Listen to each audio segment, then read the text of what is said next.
All right, so you got a sale on the line and you want to reel that fish in. What we're going to talk about today are 10 tips to help you maximize your sales follow-up. All right, so the very first tip is to realize that the follow-up actually starts at the appointment itself. So you got to remember, anytime that you talk to a prospect, to always set the expectations on what's going to happen with the follow-up.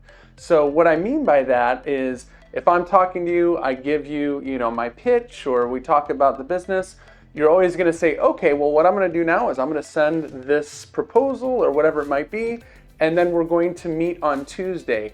If for whatever reason I don't hear back about the proposal, you can expect that I'll shoot you an email or I'll give you a phone call or whatever it might be. Never, ever, ever leave an appointment without being clear on what's going to happen next. Number 2, when you're following up, always have the mindset of people want to hear from you. So I know that it's very common, and I've still to this day have this doubt sometimes of, when you send out a follow-up and you don't hear back, or you leave a voicemail, no callback, to think, well, maybe they don't want to hear from me. Recognize that people are busy. You're busy, everybody's busy. So just because you don't hear back doesn't mean they don't want to hear from you. So you just got to keep that mindset that what you've got is something that they do want to hear. So don't get discouraged along the way. Number 3 is always have a reason to follow up, right? So when you follow up, don't just come and just say, hey, I wanted to follow up, right? Always have a unique reason. Hey, I went and I looked into that thing that we talked about, or hey, we just added this cool new thing that is going to increase blank, right? Or hey, we've got this new special promotion that's going on for a limited time. Whatever that thing is, always have a reason and an angle and a hook of why you are doing that particular follow-up. Number 4, when you're following up or at any time in the sales process, always provide as much value as you possibly can. So maybe it's something that you had in your sales meeting where you recognized that they have a need for this and you're connecting them with somebody else, or you're giving them a resource, or you had an idea that was specific to what their major need was. Always make sure that you're asking yourself the question, how can I provide value to the prospect within the sales cycle? And the next one is, if your goal is, so let's just say, for example, you put it out there, you had the conversation, and you're not, getting as many follow-ups as you can, or you're leaving a voicemail, or you're sending an email, whatever it is, always remember, number 5 is create curiosity for another callback.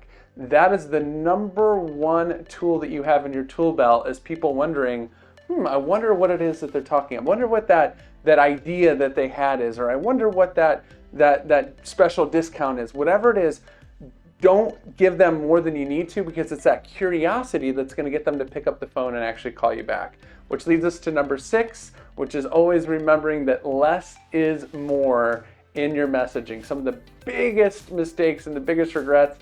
I've got this huge whale I remember there was one guy in particular that was a billionaire, literally a billionaire, and I was trying to get him to invest in my company.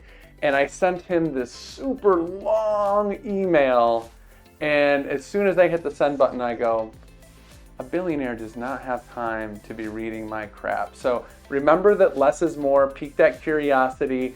Don't put a lot of information in there, because not only are you going to put in stuff that's likely going to make people not interested, but when somebody sees a long email or a long text message, immediately they think, I don't have time for this. All right. Number 7 is that when you're having these discussions and these follow-ups, remember that it's all about the results, not about the features.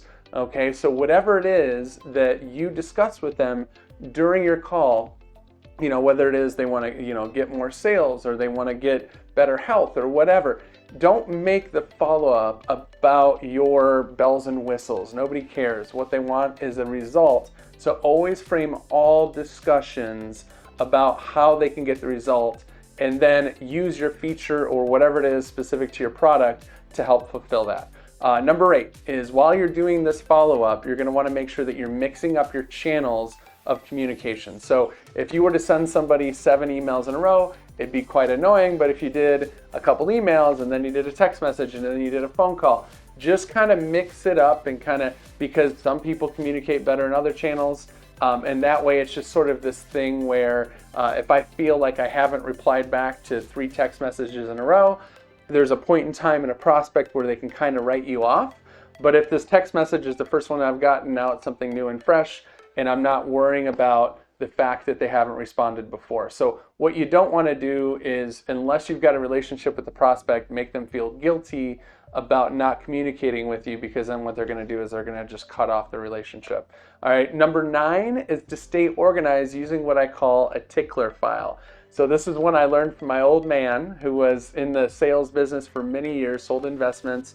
And my dad used to have a little index card holder, and all he would do is whenever he made a phone call, he would always, he had one card per prospect. He'd always take the card and he'd just decide on what is the date that I'm going to call this person back if for whatever reason I don't hear from them. And he would just take his card and he would just put it in order behind that date in his tickler file. Now obviously this day and age, I don't recommend that you're using index cards, but if you're going to use a spreadsheet or a CRM or whatever it is, remember this concept of what is the next contact date. So every single time you have an interaction with somebody, no matter what it is, if you just send an email and you don't hear back, it doesn't matter.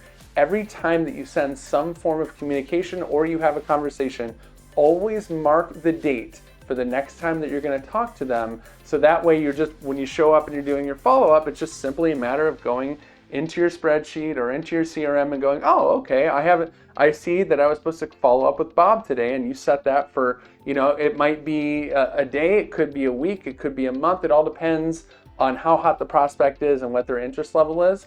But that leads us to number 10. And this is something that I believe strongly in, is that deals are never truly dead. I can tell you right now that some of the biggest deals in my life, multi-million-dollar deals, have come from people who I had a discussion with over a year before, and finally that deal panned out just because I stayed in communication with them, I provided value, I wasn't annoying, but I was persistent, and then eventually they needed the product and service, and because I was the person that had followed up versus somebody else, I was the person that they thought of and the go-to. So with those 10 tips, if you put those in, they're all very practical, very doable. I can guarantee that you're going to get more of the sales that you start. And remember that the fortune, my friend, is in the follow-up. So put those to use and kick some butt, and we'll see you on the next training. Hey, Matt Lights here. Thank you so much for watching my video. If you want to see some more, you should see them right over there, or even better yet, if you hover over my head, you'll be able to get subscribed and see all my videos as they come out. Last but not least, if you want to get some free training, free downloads, go to swipemystuff.com, swipemystuff.com. I'll see you on the next video.